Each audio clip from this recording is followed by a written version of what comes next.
मैं तुम्हारी माँ लक्ष्मी और तुम्हारे पिता विष्णुदेव के चुनने के पश्चात ही तुम्हें हमारा संदेश प्राप्त हुआ है, क्योंकि हमने तुम्हारा चुनाव किया है और हम तुम्हें यह बताना चाहते हैं कि तुम्हें हम संसार का सबसे बड़ा ऐसा वरदान देने वाले हैं जिस वरदान को संसार का हर व्यक्ति पाने के लिए परेशान हो रहा है, क्योंकि संसार का हर व्यक्ति चाहता है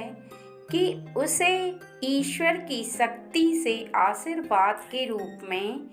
एक ऐसा वरदान प्राप्त हो जिस वरदान के द्वारा वह अपने सपनों को पूरा कर पाई। और ऐसा वरदान प्राप्त करने के लिए जीवन में कड़ी तपस्या करनी होती है और कई बार कई वर्ष निकल जाते हैं, तब भी व्यक्ति को ऐसा वरदान प्राप्त नहीं हो पाता। लेकिन हम तुम्हें ऐसा वरदान क्यों दे रहे हैं वो हम तुम्हें बताएंगे। इसके साथ ही हम तुम्हें यह भी बताएंगे कि किसी भी वरदान को प्राप्त करने का मुख्य कारण क्या होता है। यदि तुमने उस बात को समझ लिया तो निश्चित ही तुम वरदान को प्राप्त करने के साथ साथ जीवन में उस वरदान का पूर्ण लाभ प्राप्त कर पाओगे, क्योंकि यह ज़रूरी नहीं कि किसी भी व्यक्ति को यदि कोई वरदान प्राप्त हो तो वह व्यक्ति उस वरदान का पूर्ण फल प्राप्त कर पाए, बल्कि किसी भी व्यक्ति को प्राप्त होने वाले वरदान से क्या प्राप्त हो रहा है और कैसे प्राप्त हो रहा है, वह उसका पूर्ण लाभ उठा पा रहा है या नहीं, यह समझना ज़रूरी होता है। और जीवन में जब कुछ प्राप्त कराया जाता है, उसको प्राप्त होने के पश्चात तुम उसका कितना लाभ उठा पाते हो, यह तुम्हारे मन के ऊपर और समझने के ऊपर निर्भर करता है।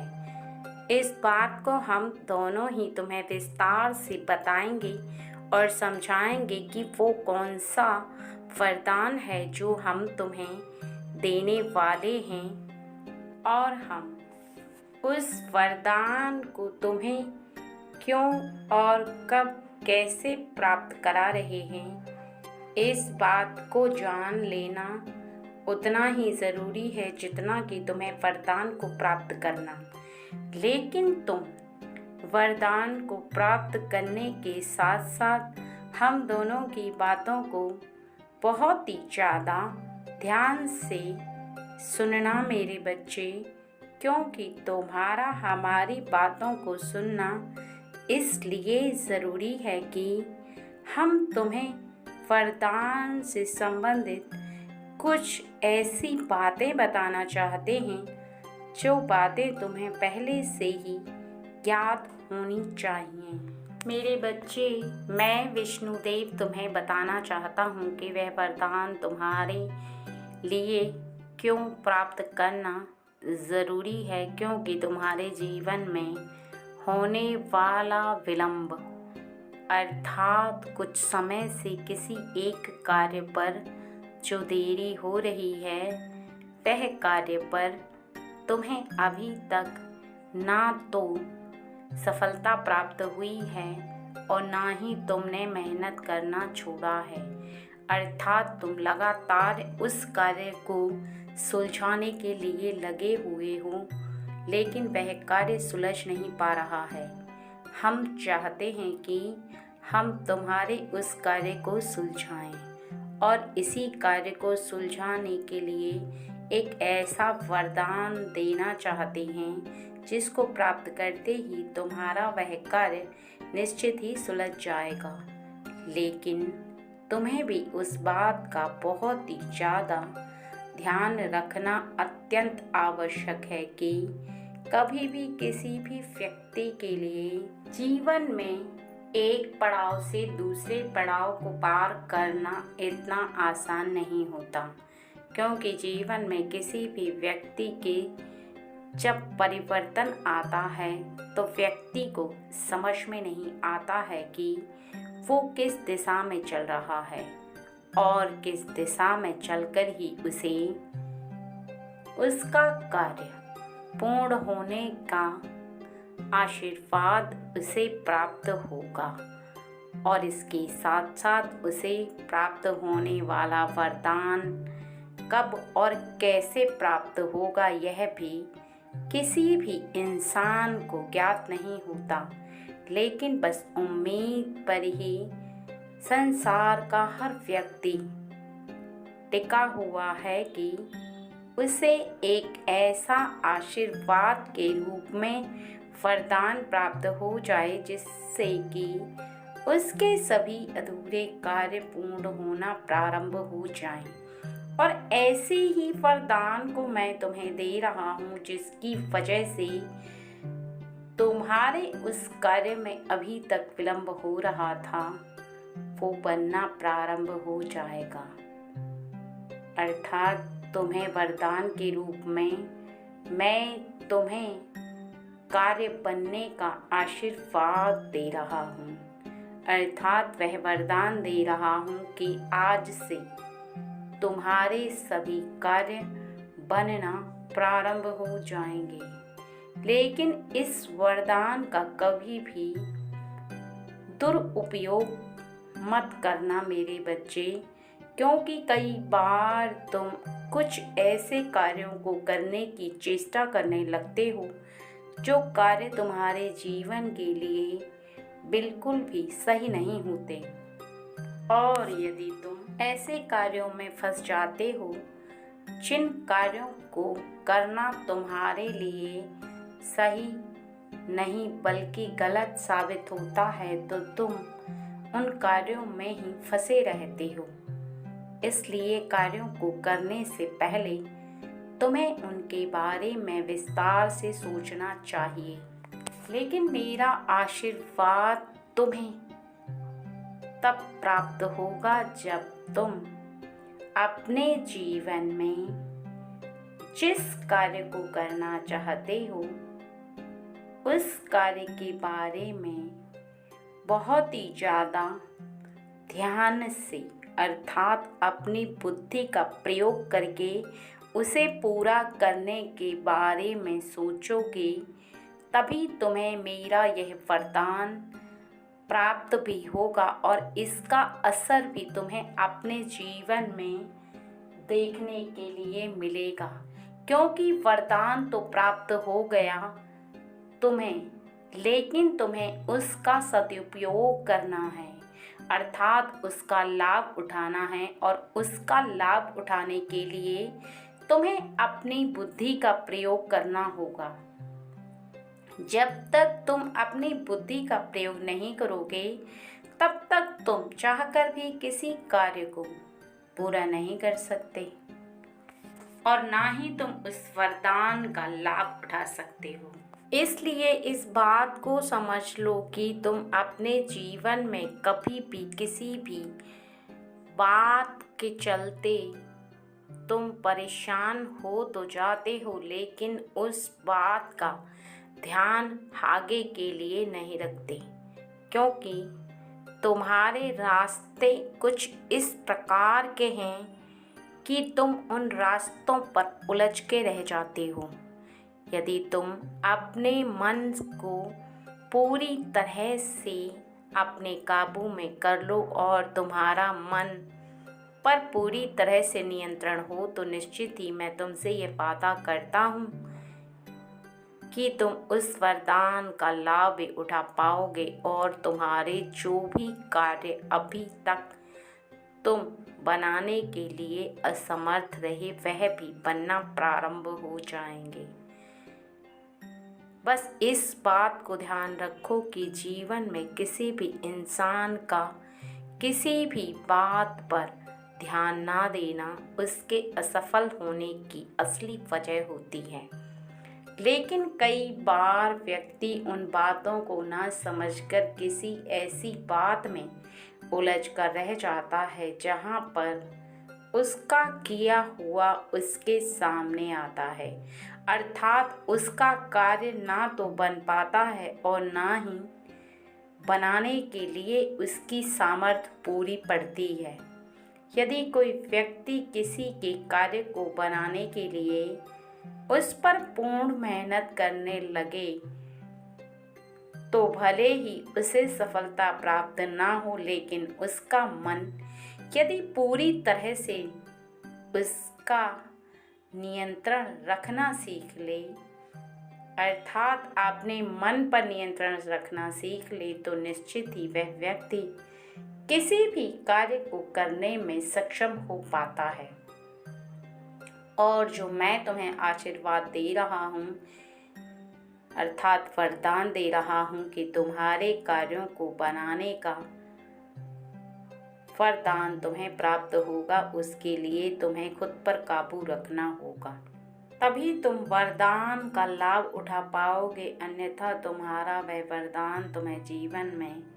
ना तो खुशियाँ प्रदान करेगा और ना ही तुम खुशियों को कभी प्राप्त कर पाओगे। खुशियों से कोसों दूर चले जाओगे और अपने मन को स्वयं के कर्मों के चलते उलझा लोगे। इसीलिए मैं आज तुम्हें इन बातों को बताने आया और समझाने आया हूँ मेरे बच्चे। मैं तुम्हारी माँ लक्ष्मी तुम्हें बताना चाहती हूँ कि तुम्हारे किसी भी ऐसे कार्य पर जिसको तुम पूर्ण करना चाहते हो, लेकिन तुम्हारे जीवन में तुम उस कार्य को पूर्ण करने के लिए कितने भी हाथ पैर मारो, कितना भी परेशान हो जाओ, लेकिन तुम उस कार्य को ना तो शीघ्र ही पूर्ण कर पाते हो और ना ही तुम्हारे जीवन में तुम पूर्ण करने की सामर्थ्य रख पाते हो। कई बार ऐसे कर्मों के चलते तुम्हारी शक्ति भी क्षीण होती है और तुम्हारा धन भी व्यर्थ में खर्च हो जाता है। इसी वजह से मैं तुम्हें समझाना चाहती हूँ कि धन देने का कार्य मेरा है, लेकिन उसे किस जगह पर वरदान के रूप में प्राप्त करना है वो कार्य तुम्हारा है, क्योंकि मैं तुम्हें तुम्हारी ज़रूरत के हिसाब से ज़्यादा धन प्राप्त कराऊंगी और यही मेरा वरदान है कि तुम्हें जब जब आवश्यकता होगी तब तब तुम मुझे पुकारोगे और मैं तुम्हारी ज़रूरत के हिसाब से तुम्हें धन प्राप्त कराऊंगी। यह मेरा तुमसे वादा है मेरे बच्चे, क्योंकि यदि तुमने जीवन में कभी भी धन को प्राप्त करने के पश्चात उसका सदुपयोग नहीं किया तो निश्चित ही तुम्हारा धन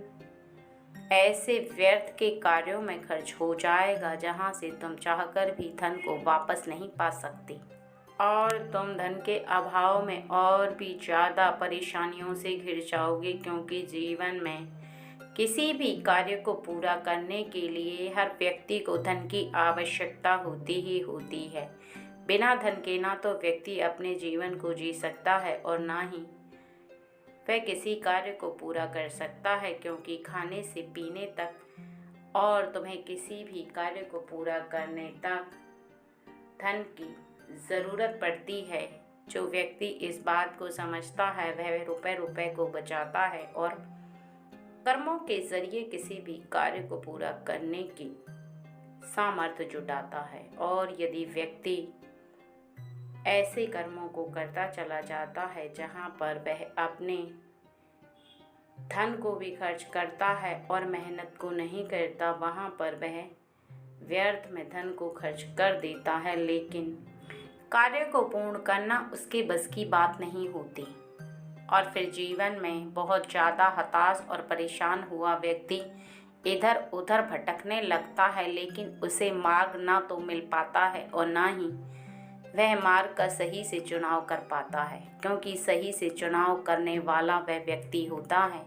जो अपने जीवन में खुद के लिए किसी ऐसे मार्ग का चुनाव करता है जहाँ पर वह कठिन परिश्रम कर सके। मेरे बच्चे, मेरा कार्य है तुम्हें वरदान देना, तो मैं तुम्हें वरदान देती हूँ कि तुम कभी भी जीवन में धन के अभाव को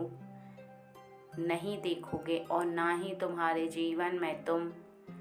कभी भी धन की ज़रूरत पूरी ना हो, ऐसा नहीं होगा। लेकिन तुम्हें भी इस बात को समझना होगा और भली भांति जानना होगा कि जहाँ पर तुम्हारा धन खर्च हो रहा है वहाँ पर तुम्हें उसका ध्यान देना अति आवश्यक है। यदि तुम्हारा धन सही जगह पर खर्च हो रहा है तो तुम अपने धन को सही जगह पर खर्च करोगे तो उसका लाभ उठाओगे, और यदि ऐसी जगह पर खर्च करोगे जहां पर तुम्हारी मूर्खता की वजह से धन व्यर्थ में खर्च हो जाएगा तो ऐसे में आई हुई लक्ष्मी भी तुम्हारे हाथों से पूर्ण रूप से चली जाएगी और तुम चाहकर भी ना तो लक्ष्मी का लाभ उठा पाओगे और ना ही जीवन में अपनी परेशानियों को दूर कर पाओगे। यहाँ तक कि तुम्हारी जो तमन्नाएं हैं वो भी पूरी नहीं होंगी, क्योंकि तमन्नाएं किसी भी व्यक्ति की तब पूरी होती हैं जब कोई व्यक्ति अपनी तमन्नाओं को पूरी करने का प्रयास करता है और उन बातों को समझ पाता है जहाँ पर वह कई बार अनजाने में और कई बार जानबूझकर कुछ ऐसी गलती कर देता है जिसके चलते उसे भुगतान करना पड़ता है और अपने जीवन में वो गलतियों पर गलतियां करता चला जाता है। जब वह गलतियां करना प्रारंभ करता है तो उसकी बुद्धि पूरी तरह से कार्य को करना बंद कर देती है और उसकी बुद्धि एक ऐसी दिशा में चली जाती है जहां पर वह सोचने समझने की शक्ति को तुरंत ही छीन कर देता है। वह अपने मन को बहुत ही ज़्यादा समझदार तो समझता है, लेकिन उस प्रकार से किसी भी बात को ना ही किसी कार्य को सोच पाता है जहाँ पर उसे उस कार्य को पूरे करने की शक्ति और बुद्धि प्राप्त होती है। लेकिन वह अपने मन के चलते ना तो अपने स्वभाव पर नियंत्रण रखता है और ना ही अपने जीवन में किसी भी कार्य को सही से कर पाता है। उसके कार्यों को ना करने की वजह केवल इतनी होती है कि उसका सोचना और समझना पूरी तरह से बंद हो जाता है और क्षीण हो जाता है। किसी भी व्यक्ति के जीवन में यह तब होता है जब उसके हृदय के अंदर पूर्ण रूप से अहंकार भरता है और उसके जीवन में वह कभी भी किसी की बात को सुनता नहीं है। यदि वह सुनता भी है तो वह किसी बात को ना तो अपनाता है और ना ही किसी की बात को पूर्ण रूप से मानता है। स्वीकार करना तो उसके स्वभाव में ही नहीं होता। वो बस विपरीत बातें बोलता है और कुछ ऐसी बातें बोलता है जिससे कि मन के अंदर खटास पैदा हो जाती है और कोई भी व्यक्ति उसके निकट बैठना नहीं चाहता, बल्कि हर व्यक्ति के मन में उसके लिए खटास पैदा होकर के अपने मन के अंदर कुछ इस प्रकार का बदलाव होता है कि वह चाहकर भी ना तो सही से किसी कार्य को करने की सामर्थ्य जुटा पाता है और ना ही अपने मन पर नियंत्रण कर सकता है। क्योंकि यदि कोई व्यक्ति अपना मार्ग भटक जाए तो उसे पुनः मार्ग पर लाना उतना ही मुश्किल होता है जितना कि एक पेड़ को यदि पूरी तरह से सूख जाने पर हरा किया जाए तो वह कभी हरा नहीं होता। मुरझाया हुआ पेड़ तो भले ही पानी डालने और खाद डालने के पश्चात हरा हो सकता है, लेकिन अकड़ा हुआ और सालों से सूखा पेड़ कभी भी कितना भी पानी डालने पर हरा नहीं होता, क्योंकि उसकी लकड़ी और उसके पत्ते पूर्ण रूप से सूख चुके होते हैं। और ऐसे में वो जीवन को एक ऐसी दिशा में ले जाता है जहाँ पर केवल वह दिनों दिन सूखी लकड़ी के समान अपने जीवन को जीता है, लेकिन उन बातों को ना तो कभी समझ पाता है और ना ही उस भंवर से कभी निकल पाता है। उसका कारण केवल इतना होता है कि उसकी सोच और समझ पूरी तरह से, मेरे बच्चे, ये कहीं तक सत्य भी है और इस बात को तुम भी जानते हो कि जीवन में किसी भी व्यक्ति के लिए कठिनाइयों का सामना करना उतना ही मुश्किल होता है जितना किसी व्यक्ति को किसी भी कार्य में सफलता प्राप्त करने के लिए मेहनत करना। क्योंकि दोनों ही कार्य कठिन होते हैं, लेकिन व्यक्ति को करने तो पड़ते ही हैं,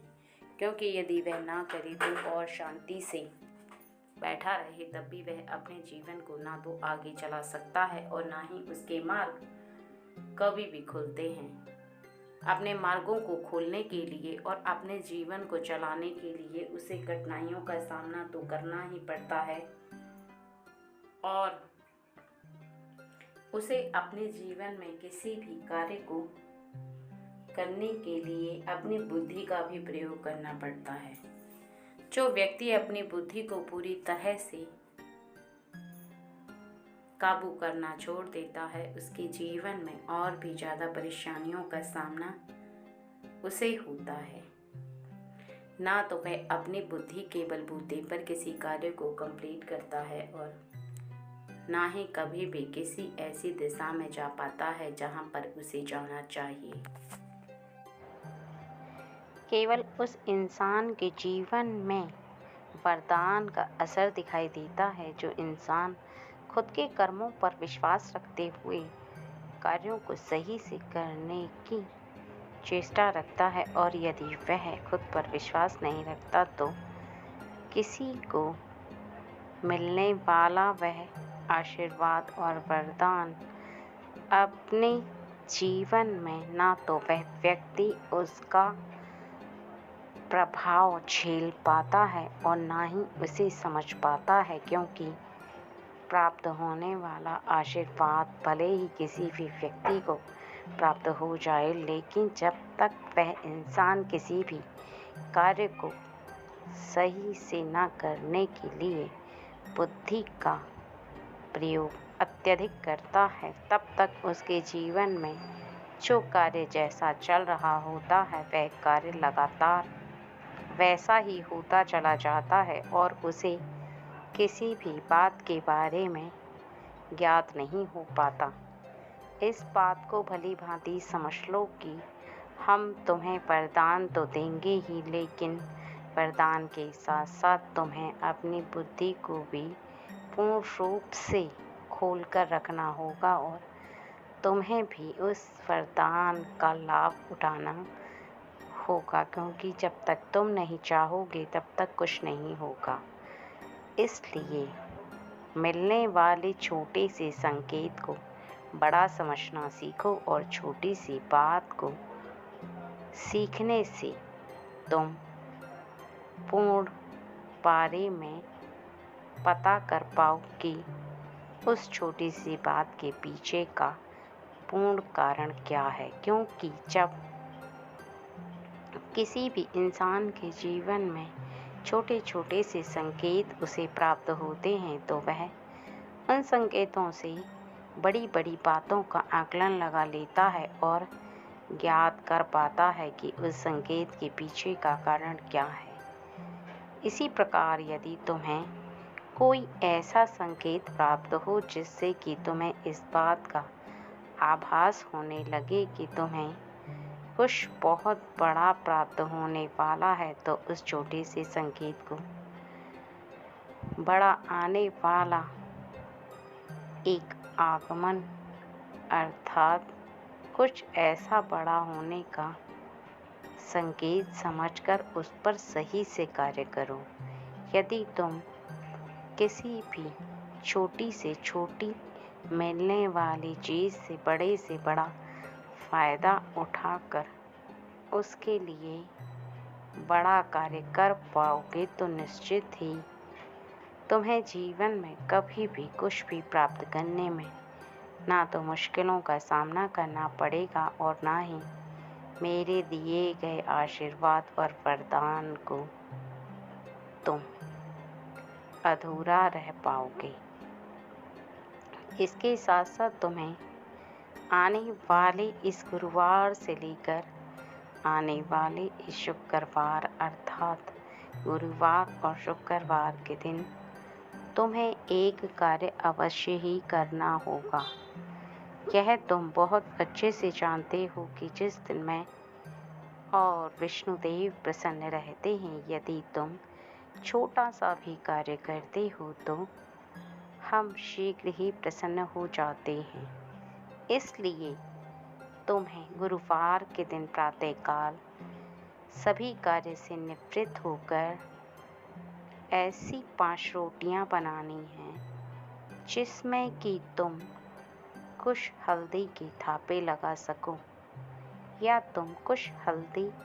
लगाकर और उस पर थोड़ा सा गुड़ रखो और प्रातःकाल ही गाय को दो। और इसके पश्चात तुम्हें उनके चरण स्पर्श करना अत्यंत आवश्यक है, अर्थात उसके माथे को हाथ से छुओगे और अपने माथे से लगाओगे तो वही उनका चरण स्पर्श हो जाता है। इसके बाद तुम्हें दूसरे दिन प्रातःकाल थोड़ी सी खीर बनाकर केवल एक रोटी, वो बहुत ही साधारण होनी चाहिए, और उस रोटी पर कुछ घी लगाकर थोड़ी खीर रखकर गाय को भोजन कराओ, अर्थात उसे खिलाओ। इसका फल तुम्हें शीघ्र ही आने वाले समय में प्राप्त हो जाएगा, क्योंकि शुक्रवार के दिन किया गया यह कार्य तुम्हारे जीवन में तुम्हारी ओर शक्ति को एकत्र करता है और तुम छोटे छोटे से ऐसे कार्यों से अपने जीवन में अत्यधिक शक्ति को इकट्ठा कर पाते हो। इस बात को कदापि मत भूलो कि जिस प्रकार एक छोटा सा बच्चा तिल तिल करके पढ़ता है और धीरे धीरे करके वह बुद्धिमान बन जाता है और